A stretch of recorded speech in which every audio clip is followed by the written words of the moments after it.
why did you decide to run this time? Well, I'm sure I'm going to be running for my third term as an Arizona State Representative for Legislative District 2. And I love being a public servant. And so being this third time running for the State House, and then before that I was on the Sahuarita Town Council. I love being a public servant. And so I'd like to continue doing what I'm working on at the State Capitol, as well as continue to serve my constituency. So what's been, one thing at the State Capitol you really want to push forward now in this, next term? Well, I'm the ranking Democrat on the Agriculture, Water, and Lands Committee, and one of the things that is water sustainability. That's something that I've been working on since I was on the Sahuarita Town Council. And so right now, the governor has started a council, an augmentation council, and then I serve on a leadership stakeholders roundtable for water sustainability through the Kyle Center for Water Policy. So water policy is something that I want to continue to work on, and rumor has it that there is going to be some legislation coming in front of us through the State House and the Senate. So that is something that I'd like to continue to work on. Also, education is something that I think everyone's talking about. But before we can really look at education, we really have to look at the foundation, and that's our infrastructure and transportation. And that is something that I'm very pleased that this last budget was $25 million to State Route 189 Mariposa, which is going to address the bottleneck at the port of entry in Nogales, Arizona. So recently, at the Nogales port, the Yes. U.S. and Mexico are now coming together. What are your thoughts on that? That's wonderful. As a matter of fact, the city of Nogales just made an agreement for binational issues with Nogales, Sonora, and Nogales, Arizona. And I think that's very, very good. I think it's a step in the right direction in regards to our relationships with Mexico. Trade and commerce comes over our borders, our 3 port of entries. But Nogales happens to be in Legislative District 2, and even though all 3 of them are very important, my focus is really on the biggest port, which is the Mariposa port of entry. And how do you feel, so education so far, Yes. a couple schools have been overcrowded. Yes. What are your thoughts on the education system? Well, education is a top priority, I believe, for a lot of citizens across the state of Arizona, and they show it by being very vocal.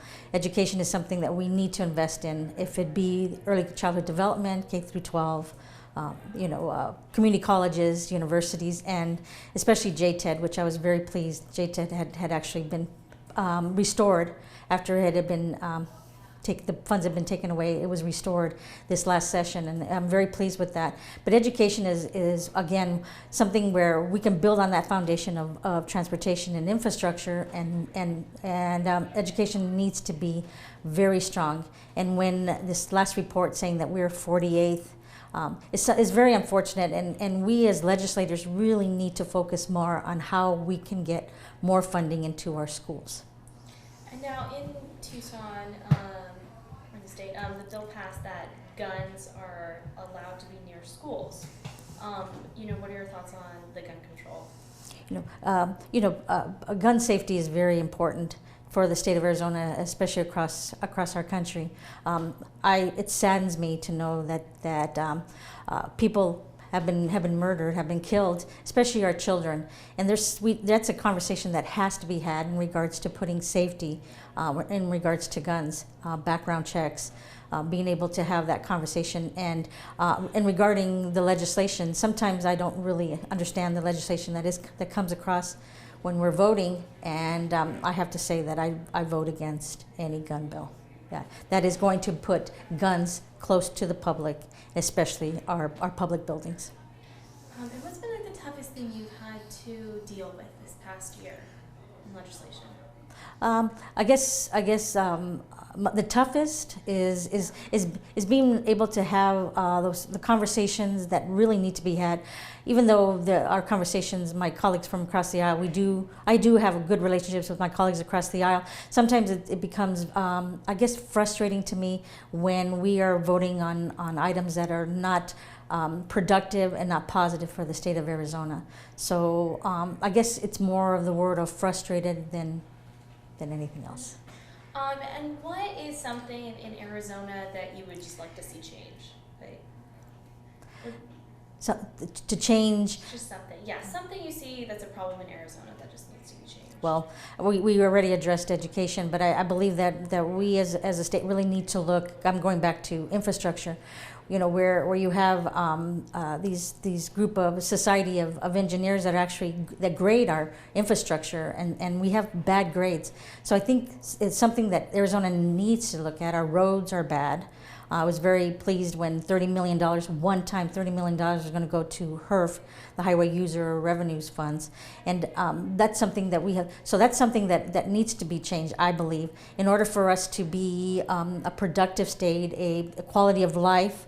Everything is our infrastructure, our roads, our bridges, our you know, anything that is our infrastructure, delivery of water, you know, our utilities, whatever that is. And I believe the state of Arizona really needs to work on improving that and really putting more focus on that. Yes, I noticed, especially like in the monsoon Yes. season, it's like some streets don't flood at all. They just, Yes. you know, Yes. drains perfectly, but then some streets are just, you know, feet of water. That Yes. people just don't understand. How hard is it to get that money to go towards the roads? Like, But again, that conversation had been had at the state capitol, and again, mentioning the $30 million to HERF, you know, that goes back to our municipalities and counties to address our roads, but it needs to be more. It can't be just a one-time fix. We need to continually, as the state of Arizona, put funding into HERF and infrastructure. It's not a why, it's when. and what would you say, let's see, like, I know we talked about a lot of different issues, but Yes. what would you say, you know, you were to be in office, your top 3 priorities that you would like to? Well, economic development, opportunities, getting jobs to the state of Arizona, you know, water sustainability I had mentioned, and also to look at how, I'm going to stick a little bit with education. When we look at not funding community colleges, and when we're cutting funding to our universities, what that's doing is it's showing employers that are already here and future employees, employment centers coming here, that where they're going to get their employees. And so that is something that the state of Arizona needs to address, is looking at how we can continue to put more funding into education. I mentioned early childhood development. That is something, first things first is something that I served on for 4 years. And I love their motto, ready for school, set for life. And those, so investing in early childhood development so children can be prepared to walk in the first day of kindergarten, and then to have actually our K through 12 be able to continue. So again, it's building on a strong foundation, which is our infrastructure and our environment, and then education, and then water sustainability. Water sustainability is very important to the state of Arizona because, I like the saying is, you don't know the value of your water until your well runs dry. Well, I don't want that to happen any place in the state of Arizona. And so with some of their state relying on the Colorado River, we really need to work on looking at the law of the river, and also water sustainability. Where are we going to get that next bucket of water? So 3 things that I think are very important to the state. So you're an experienced legislator, former council member. Yes. Taking those positions, Yes. What's the biggest thing you've learned that you will take it with you to the future? I take ideas from Southern Arizona to the state capitol because that's what we need. We need a little common sense and straight from the heart. And so when I look and when I listen and when I stop and really look at the issues that I see in my district, those come from my constituents. Those come from the stakeholders. Those come from the business owners. These are the John Q. publics that are saying this is what we need, and that's what I take up to the state is to give them a voice. And I feel great honor, and I'm very humbled to do that for my constituents in Legislative District 2, because my decisions are made first by how is it going to affect Legislative District 2, then the region, and then how it's going to affect the state. just one more question. You know, Yes, ma'am. what is your favorite thing about Arizona?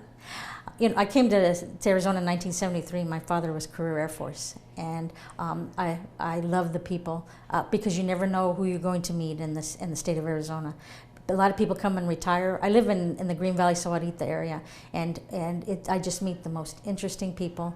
And Arizona is just a beautiful state to visit. Tourism is wonderful here, and again, I love living here, and I hope to live here for the rest of my life. Great. Is there anything else you would like to talk about? Like, how's your campaign going so far?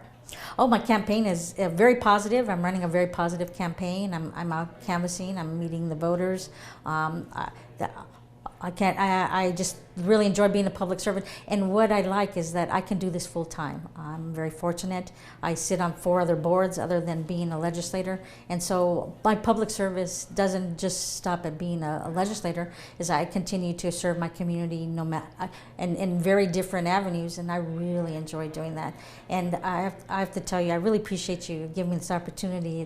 What an honor this is. Thank you, Priscilla. Great, you're welcome. And you know, if you could tell voters one thing, you know, before Election Day, what would you want to tell them? Please vote.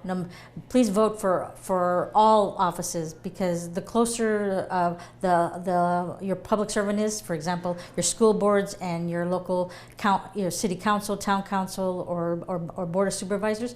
Please vote for them, because they impact you more than I do on the state level.